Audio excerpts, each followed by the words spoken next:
Hey everybody, welcome back to another week of Junior College Cover 3. 𝙉𝘼𝙏𝙄𝙊𝙉𝙼𝙍𝑃 McKinstry and Alan Edwards recapping some of the biggest games across the junior college landscape, as well as previewing some that are on the way. Stay tuned, plenty in this loaded slate. Alan, how are we doing? Excited to see you again.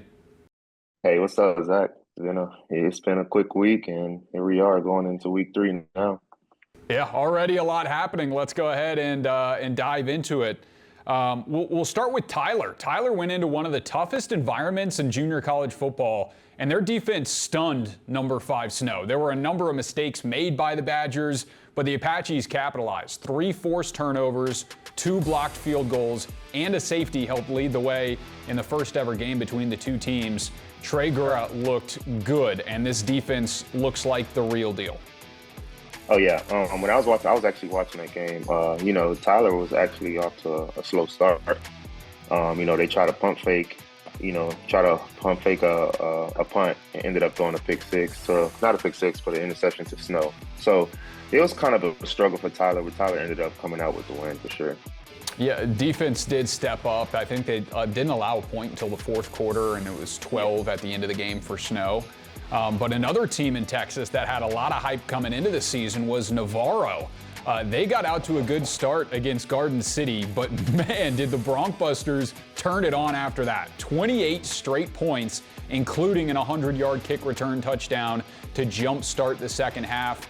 Jaden Sisk looked comfortable with 105 on the ground, 143 in the air, but most importantly, no turnovers. Alan, obviously it's very early, but what do you think of the former Mississippi Valley State quarterback so far? I'm not surprised, because I told you last week Garden City was going to come in this season with a statement. They're going to try to make their statement from what they lost last season. They had a lot to provide last season, so they're coming in this year.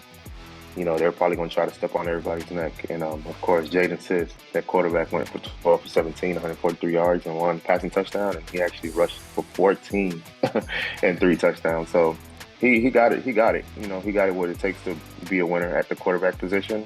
And he just got to continue elevating his game and continue helping the Broncbusters, win every single week. Yeah, and it's a team that is trying to avenge last year's ineligible player situation and trying to make the playoff. It's a really tough back half of the schedule, though, with Hutch and Iowa Western on the road in November. But they're out to a great start. And then for Navarro, not a team you can write off. Ryan Shackleton showed flashes. The receiver talent is there. Micah Simpson went for 168 on 7 receptions. So Navarro, a good team as well. Yeah, of course. You can't count out those guys. Those guys are ready. Like they go by the NT Dog Pound, so that's what they are. They're going to come and play every week. Don't let this Garden City game fool you, because they for sure going to bounce back for sure. Lastly, it was a crazy game Thursday night in Mississippi between Itawamba and Pearl River. Explosive plays all over the place. Listen to this. 2 90-plus yard kickoff return touchdowns and 7 touchdowns of 34 yards or more. And if that's not crazy enough, Itawamba was down 25 points at the start of the fourth quarter, and they took the lead in regulation with 1 minute and 15 seconds left before Pearl River broke their hearts with an 88-yard score in the final minute. They won it 48-42. So those are two teams that aren't always the talk of the town in the conference, but do you think that with that explosiveness, the Indians or the Wildcats could give trouble to some of those top dogs in Mississippi? Yeah, for sure. I can see it happening for sure. In Mississippi, man, they've been playing some good football. I'm not gonna lie. I think this is probably one of the most exciting times of the year where Mississippi is actually going at it back to back. Because usually you always have one Mississippi team just trying to blow out everything, which was East Mississippi or Mississippi Gulf Coast. But they're now coming together. You got to go into it every week knowing you're going to play some comp. It's not going to be like a walk in the park where you're just going to walk over everybody. And shout out to Itawamba, putting up a fight. And, Pearl River just trying to come back and make their name again. Yeah, and that's a good preview for what we got coming up. A big Mississippi matchup on the way next Thursday, but we'll get you that after the break. Stay with us. Top upcoming matchups on the way. For the last 87 years, the NJCAA has provided academic and athletic opportunities to thousands of student athletes. However, several rules make it more challenging for two-year college transfers. Recently, 16 national coaches associations, led by the National Fast Pitch Coaches Association, sent a request for change to NCAA leadership to make the rules the same for all transfers. We commend their leadership and stand together in support of same game, same rules. Credit Union One Free Checking has everything you need to bank on the go. Make deposits and more with our highly rated mobile app. And get your direct deposit up to 2 days sooner with CU1 Early Pay. Open your account in minutes at creditunion1.org. Introducing CU1 High Yield Checking, the account that rewards you for everyday banking. Earn up to 5.25% APY when you make qualifying transactions each month.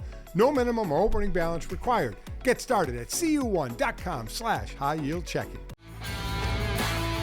Welcome back. Junior College Cover 3 recapping last week's is done. Let's see what we got coming up this weekend. Certainly an exciting slate, Alan, with some big-time matchups, but we start on Thursday in Mississippi. Number 3, Northwest Mississippi, travels to Scuba to take on Buddy Stevens and EMCC. Now, the Lions have not had a great start to the year. They lost to Gulf Coast, and they scraped by against Hines on a blocked field goal last week. But playing at Sullivan Wyndham Field is not going to be easy. So, Alan, what does East Miss have to do to pull off the upset? I've been watching. I had watched their first game of the season, and the second one. They have to figure out a way to score on the first drive and find a team. I think they struggle when it comes down to trying to score, go down and score, and 3 and outs and punt. And I'm not counting East Mississippi out. I believe in that team. They just have to find their recipe, and I feel like right now they're still trying to figure that out. And yeah, it's for sure. And I feel like we're getting to rival games already this week, and it's going to be a good one. I'm not counting East Mississippi out, and I believe what Northwest Mississippi will be doing. So just know East Mississippi have to come in. I know their defense will have any issues, but they for sure have to score on offense. Yeah, a win there for East Miss would shake up the entire conference. So I wouldn't count them out at home either. Next up on Saturday, another tough Texas matchup. Number 5 Tyler at number 11 Trinity Valley. And for me, Alan, I'm hoping a Texas school can make it this year because since the playoffs started in 2021, only one has been in the 4-team field, and that was Kilgore in 2023. So you get the feeling that this is Tyler's opportunity to prove to the committee that they can win consistently against some top opponents. Because if they start 3-0 with 2 ranked wins, they've got a really favorable schedule until the end of October. So what are your keys to this game, and who needs to step up for each side? Of course, Trey has to play phenomenal to play with Trinity Valley. You know what I'm saying? I mean, both teams are good down here in Texas. We know it's going to be a dogfight. We know their defense is going to show up, but it's whoever's going to score on offense. Who's going to keep that momentum going on the offensive side. Because we know both sides of the ball would do it when it comes to defense, but I think the key matchup for this week for these two teams are the offense. Who's going to keep putting points on the board to get that victory for the team? Yep, Trey Guerra out to a really good start, as we mentioned. And then lastly, certainly not least, number 1 Hutchinson hosts number 2 Iowa Western on ESPN Plus in a national championship rematch. So for the Blue Dragons, Christian Johnson gets the starting QB role, and he has a lot of talented skill players around him. And the defense recovered 5 fumbles in week 1.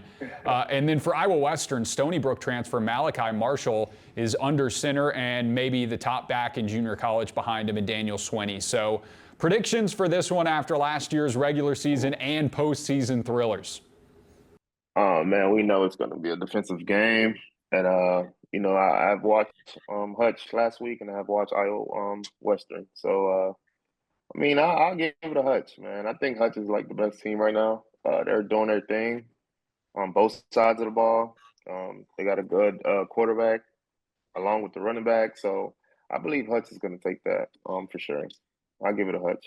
It seems like every time they play, it's an absolute dogfight. So yeah, for sure. It's hard, but I think Hutch will take that for sure. Yeah, that one's on Saturday on ESPN Plus. If you got free time, make sure you're tuning into that one. All right, well, we're going to step aside one final break, and when we come back, Alan breaks down some JUCO stock risers, players that you might see at the next level. Stay with us here on JUCO Cover 3. What makes a life a good one? Is it our adventures? Or the friends we find along the way? Is it the challenges we conquer together?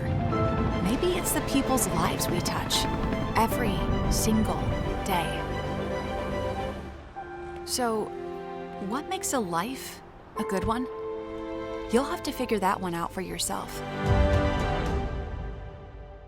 Good morning. Why so serious? Great shot. Car was 250. He got it. Greenside bunker, land short. Trust your line. There's plenty of green. Brakes towards the water. Lots of coaching today, huh? We're one up. When you strive to be the best, you need the right insights. Zurich has insurance solutions and risk strategies to help prepare your business for tomorrow. Welcome back. Let's wrap up JUCO Cover 3 final segment. It is Alan Edward. I'm 𝙉𝘼𝙏𝙄𝙊𝙉𝘼𝙄𝙃, and let's talk about some of the better players in the junior college game right now. Starting with defense and Trinity Valley, big matchup coming up with Tyler, and that defense is going to be important. Oh, yeah, for sure. Trinity Valley, that game is going to be good. And one of the key players I wanted to highlight was just 𝙉𝘼𝙏𝙏𝙄𝙊𝙉𝙼𝙍. The That's a guy that is like 6'4", 250, and can run like the wind. He's for sure good with his hands. And right here in this video, it shows what he can do when he gets in the backfield. He destroyed this running back right here in the backfield. But I remember watching him against Garden City, and he was disruptive like the whole afternoon when he played against Garden City. So 𝙉𝘼𝙏𝙏𝙄𝙊𝙉 will for sure will be a guy to be looked forward to the whole season. Yeah, he's a game wrecker. You saw from a couple of those hits, he is an absolute beast. And he could change the tides in that game coming up this weekend. Let's move on to Mississippi. We talked about that Pearl River and Itawamba game, and it was a real thriller, a lot of explosive plays and a lot of talent at the skill positions. Oh, yeah, for sure. One of the guys here is 𝘾𝙃𝘼𝙃𝙃 for Pearl River, number 3. I believe this guy is really a stud at the receiver position. I feel like you can line him up anywhere you want and get him the ball, and he's going to give you an explosive play. Even in a special team side, he's going to give you what it takes. 𝘾𝙃𝘃 is a guy that you for sure got to keep an eye on. He's for sure blowing with offers already. And we knew that since game 1. We knew he was going to be a stud in the Mississippi conference for sure. Yeah, well, that's all we got. Plenty of excitement on the slate this weekend. So if you're a fan of junior college football, you got a lot of football to watch, a lot to choose from. Thanks again, Alan, for another great episode, and thanks everybody else for tuning in. We'll be back again next Thursday. Be sure to be tuning in to recap next week's matchup. So thanks, everybody. We'll see you next time from the NJCAA Network studio in Charlotte.